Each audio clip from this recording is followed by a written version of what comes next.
Sri Sachidananda Sadguru Sainath Maharaj Ki Jai. Sri Sai SATCHARITRA, an insight. Episode 145.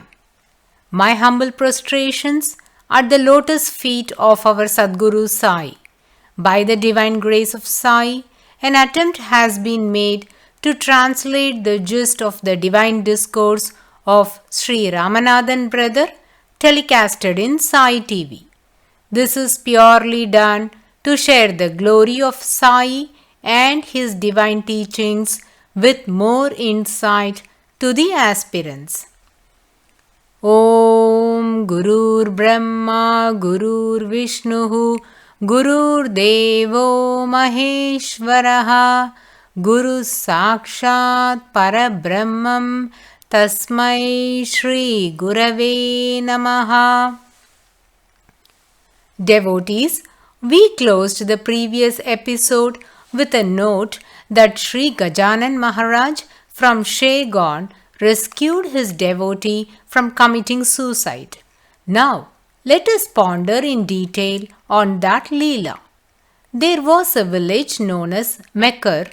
A Brahmin devotee by named Bandhu Tatya lived there. He was very affluent but spent his money lavishly and lost all his wealth. He was very distressed and faced lots of challenges. Still, he took loan and kept spending for his friends. At this juncture, the money lenders stopped giving him money and Bandhu Tatya had no money even to support his family or to provide them the basic needs. He was in a miserable state and decided to end his life by jumping from the holy hills of Himalayas. He didn't want to be identified by others, hence disguised himself as that of an Aghori by smearing the holy ashes all over his body, tying a small tiger skin around his waist, and started his journey to Himalayas by boarding in a bus that would take him to Haridwar. As soon as he sat in the bus, a Brahmin came and sat next to him and began to talk to him. He asked, "Where are you going?" Bandhu Tatya said, "I am going to Haridwar." The former said, "It's great to know that you have planned to go on a pilgrimage to Haridwar, and I would suggest that you seek the blessings of Sri Gajanan Maharaj at Shegon before you depart to the holy place." This person kept on insisting Bandhu Tatya to go to Shegon, whereas the latter was pondering in his mind thus, "Anyway, I am going to end my life soon, and what is the point in going to Shegon for darshan?" But the co-passenger kept saying that good things will come your way, so never miss the blessing of having Sri Gajanan Maharaj's darshan. As the person kept enforcing his views, Bandhu Tatya finally decided to go and have the darshan of Sri Gajanan Maharaj. The moment Bandhu Tatya stood before Sri Gajanan Maharaj, his life was an open book for the great Satpurush, as he knew the past, present and future of every person. Sri Gajanan Maharaj spoke thus, "Bandhu Tatya, don't go to Haridwar with a plan to commit suicide. Your actions are the cause of your present situation and financial problems. Be it so. As you have come for my darshan, I will bestow my grace upon you. Your difficulties will come to an end and your financial situation will become stable. Listen to me. In your farm, you have installed the protecting deity by named Masoba. To the eastern side of this deity is a bubble tree. During midnight, dig 3 feet under the tree, and God will give you the necessary funds." With these words, Sri Gajanan Maharaj bestowed his blessings upon Bandhu Tatya. Now, postponing the Haridwar trip, Bandhu Tatya proceeded to his hometown, and the same night he went to his farmland, and to the east side of the Masoba deity he dug 3 feet land under the bubble tree, and to his surprise he found a copper pot, and when he opened it, lo, there he saw 400 mohras, that is, gold coins. Obviously, after he found this treasure, his financial situation took a topsy-turvy and improved from bad to excellent. Thus, Bandhu Tatya was saved from committing suicide. While revealing the secret of this hidden treasure to Bandhu Tatya, Sri Gajanan Maharaj gave him an advice that none has a right to commit suicide. So, you cannot think of ending your life. Each one must work out their karma and finish it. We have to understand that it is our own karma created out of our own actions. Instead, if we think of getting rid of the challenges by committing suicide, then we might have to suffer more, as we are accumulating more sin by committing suicide, in addition to the bag of bad karmas that we are already bound to suffer. This advice is precisely like the one given by Swami Samarth to his devotee and to the one given by Sri Sai Maharaj to Gopal Narayan Ambadekar. This is another testimony to the fact that all saints work in unison and never want their devotees to lose heart and take such adverse steps in life, rather to put up with whatever is destined. In the previous episode, we listened to the Leela of Sri Sai Maharaj saving the life of Ambadekar by using his ardent devotee Sagun Meru Nayak as a tool. Who is this Sagun Meru Nayak that acted as a representative of Sri Sai Baba in rescuing the life of Ambadekar? Sagun Meru Nayak lived in the village by named Marmagaon and later came to Shiradi. Let's see what brought him to Shiradi.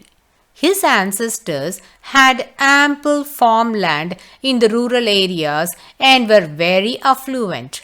Though he was born in a wealthy family, he never had any schooling, and his job was to take care of the cattle and the land, hence spent his time grazing the cattle. He once took the farm animals near the vihir to provide them water to drink. Vihir is a well that was used for watering the farmlands. Usually, the well is shaped like a circle, but this one was built in the shape of a square and had an extension on one side as that of the base of the Shivalingam. Through this extended portion, the water would drain from the well to the land for farming purpose. These types of wells are known as vihir.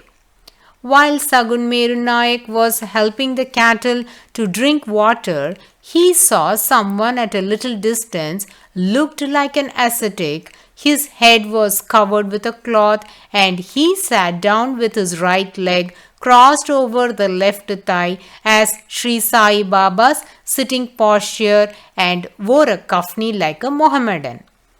This was happening in the farmlands at Marmagaon. As Sagun Meru Nayak was assisting the cattle, the ascetic signaled him through eye gestures to come close to him. Sagun Meru Nayak went close to him.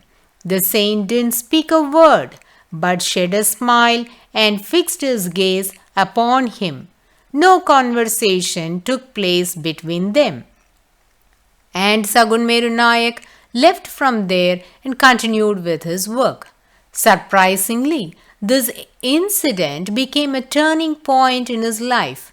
When a saint looks at a person through his eyes, this glance is known as Nayana Diksha. Nayana means eyes, and Diksha is transferring the powers to the receptive disciple by the Guru, otherwise known as initiation through eyes.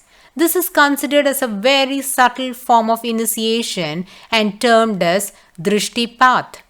In the later years, Sagunmeru Nayak realized that it was Sri Sai Baba who came in the guise of a saint to bless him at Marmagaon. This initiation brought a greater transformation in the life of Sagunmeru Nayak. The person who was only bothered with his daily chores in the farmland became devoted to God, and his interest to worship the Lord also gained a momentum. He wished to go on pilgrimage to various sacred places and began to travel. During his pilgrimage, he reached a place known as Narsovadi, and there he got to have darshan of a great saint by named Sri Vasudevanand Saraswati. He was also known as Tembe Swami and considered as one of the incarnations of Lord Dattatreya. In the later chapters of Sri Sai SATCHARITRA, we will find an account given by the author Hemat Panji about Tembe Swami. Sagunmeru Nayak stayed under the guidance of Sri Vasudevanand Saraswati for 2 years. In the year 1908, he came to Shirdi along with a rich person. That wealthy person told Sagunmeru Nayak that he was going to Shirdi and asked him to accompany him. Thus, Sagunmeru Nayak came to Shirdi. These two reached Shirdi. That was morning. Sri Sai Baba had gone on his routine walk to Lendibag and was returning to Dwarakamai. As Sri Sai was not in the masjid, many devotees and the rich person along with Sagunmeru Nayak were waiting outside the Satewada to have a glimpse of Sri Sai Baba during his return from Lendibag. The moment Sagunmeru Nayak had a glance of Sri Sainath Maharaj, he experienced a unique and great feeling. He realized that the saint that came to Marmagaon and gestured him to come close to him while he was providing water to the cattle near the vihir was none other than Sri Sai Baba. He understood that it was Sri Sai Baba who blessed him through his subtle initiation and pulled him to Shirdi. Devotees, now listen to what Sri Sai Maharaj spoke to Sagunmeru Nayak. Sagunmeru Nayak knew only Kannada language and doesn't know Marathi. Sri Sai Baba raised 3 questions in Kannada to Sagunmeru Nayak. First, he remarked, "You have come from a Mota Darbar." This is in allusion to his stay with Siddharud Maharaj and Hubli. Then he asked, "Why did you come here? What are you going to do here? And where are you going?" All these questions were raised in Kannada. None understood what Sri Sai Baba spoke. Even the wealthy man that brought Sagunmeru Nayak didn't follow these questions of Sri Sainath Maharaj. Sagunmeru Nayak understood those questions and decided to stay in Shirdi. After few months, he approached Sri Sai Maharaj and sought his permission to leave, for which Sri Sai Baba said, "Stay here doing something and God will bless you." He obeyed the orders of Sri Sainath Maharaj and settled there forever. After this, not even once he left the boundaries of Shirdi and stayed there for a continuous period of 56 years of his life. He lived until his 85th year and dedicated himself completely in the service of Sri Sainath Maharaj.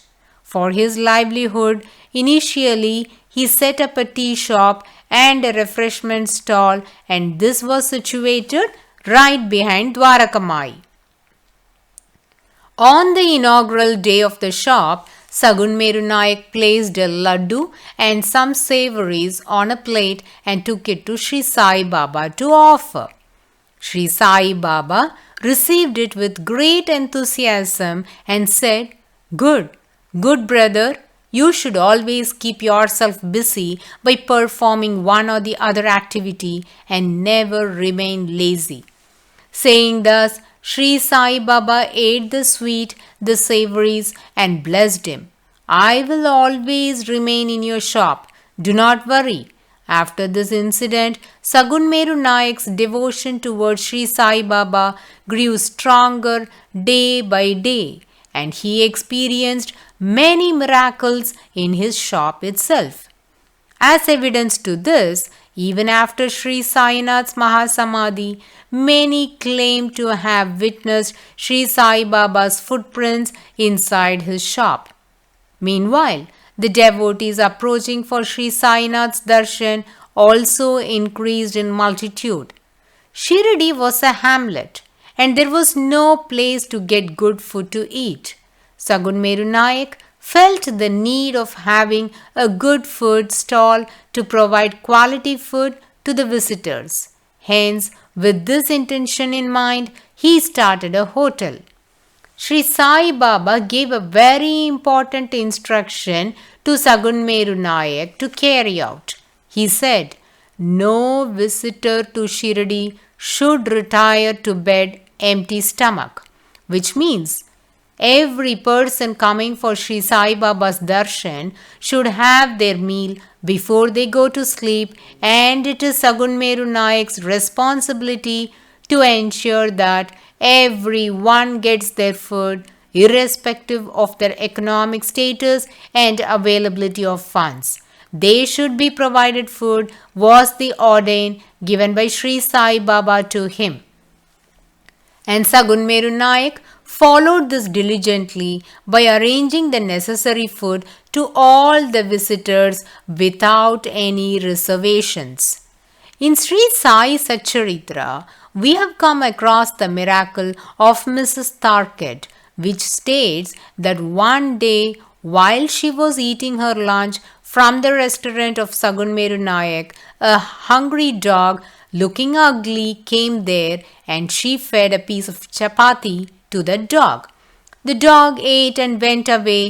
Later, when she went for Sri Sai Baba's darshan, he said to her, "Oh mother, today you have fed me with your own hands, and the feeding was so sumptuous that I am still continuing to belch." Likewise, many instances have a connection with Sagunmeru Nayak's restaurant. Sri Sai would call Sagunmeru Nayak as Taki, which means a cheat, but until his death, he never cheated anyone. None knew why Sri Sai Baba addressed him in this fashion. It's only known to Sri Sai Maharaj. In the year 1914, Sagunmeru Nayak had a dream in which Sri Sai Baba appeared and said, "Bring me soft boiled rice." Then for 2 years, he took boiled rice and offered to Sri Sai Baba without any ghee in it. Later, Sri Sai Maharaj told him to add some ghee into the food before offering it to him. This is Anna Shuddhi, that is, purifying the rice before it has been offered to the Lord, and called as Vaishvadeva Puja. God Vaishvadeva will be pleased by such offering. Since then, Sagunmeru Nayak began to add some ghee to the boiled rice, and first he offered it to the god of fire, that is, the Duni at Dwarakamai, which is known as Ahuti, that is, the offering is made to Agni, the god of fire, through whom the offering is believed to reach the respective deities. Then he placed a part of it in a pot, that is Kolamba, as an offering to Sri Sai Baba, and then kept the remaining rice to the dogs and other creatures. He continued this service even after Sri Sainath Maharaj's Mahasamadhi. Once, Sagun Meru Nayak fell very ill and was on deathbed. This happened after Sri Sai Baba's Mahasamadhi. He was always meditating upon Sri Sai Baba. At that instant, he had a dream in which Sri Sai Baba appeared and there was a cave and Sri Sai Maharaj pulled Sagun Meru Nayak from one end of the cave to the other and blessed him that he will be all right in few days. Very soon, Sagun Meru Nayak's health began to show signs of improvement. Thus, he was saved from death. With no further medical intervention, he healed faster from his ailments, which was astonishing for the doctors, as previously they had no hope on his survival. As soon as he recovered fully, he got out of his bed and straight he went to Dwarakamai, stood in front of the portrait of Sri Sai and busted out in tears thus, "Ho Deva! Hey Natha! Lord of Lords! How much pains you are enduring on my behalf! Is it even necessary that you have to suffer for me?"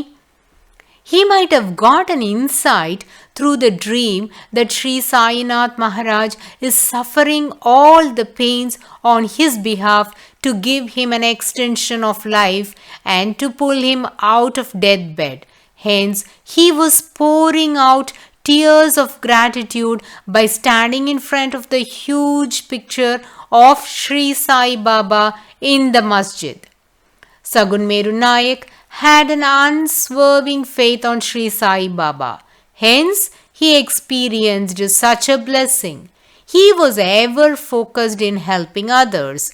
To mention, there is a samadhi of a blessed devotee of Sri Sai Maharaj by named Bhav Maharaj Kumbar at Lendibog. Devotees might have noticed 5 samadhis in Lendibog, which are of Haji Abdul Baba, Nana Wali, VP Iyer, Bhav Maharaj Kumbar, and the 5th one is Tatya Kote Patil's. This Bhav Maharaj Kumbar, during the last years of his life, suffered from high diabetes and that led to coma, a state of prolonged unconsciousness. He was a fervent devotee of Sri Sai Baba and was a great yogi himself. He was always under the direct guidance and protection of Sri Sai Maharaj. Raghuveer Bhaskar Purandare and Sagun Meru Nayak took care of the needs of Bhav Maharaj Kumbar when he was bedridden owing to coma. So, to conclude, Sagun Meru Nayak was one of the best devotees of Sri Sai Maharaj. His services to the devotees of Sri Sai were unparalleled. After narrating the miracle of Gopal Narayan Ambadekar, Hemat Panji closes the 26th chapter of Sri Sai SATCHARITRA. We can move on to the next chapter and listen to the glory of Sri Sai Maharaj in the next episode. Bow to Sri Sai. Peace be to all. Om Sai Ram.